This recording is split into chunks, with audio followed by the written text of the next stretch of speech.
India ਸਟੈਂਸ ਤੇ ਕਰ ਦਿੱਤੀ ਯਾਰ ਇਹਦੀ ਪੱਗ ਬੰਨਦਾ ਹੁੰਦਾ ਚਾਲ ਖਿੱਚ ਲੀਆਂ ਦਾ ਆਸਰਾ ਜੋ ਹੁੰਦਾ ਏ ਸਟੇਨ ਕਰਦਾ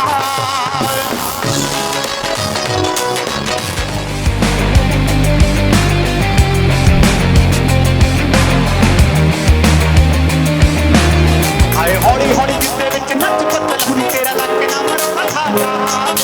ਹੌਲੀ ਹੌਲੀ ਗਿੱਧੇ ਵਿੱਚ ਨੱਚ ਬੱਦਲ ਹੁਣੀ ਤੇਰਾ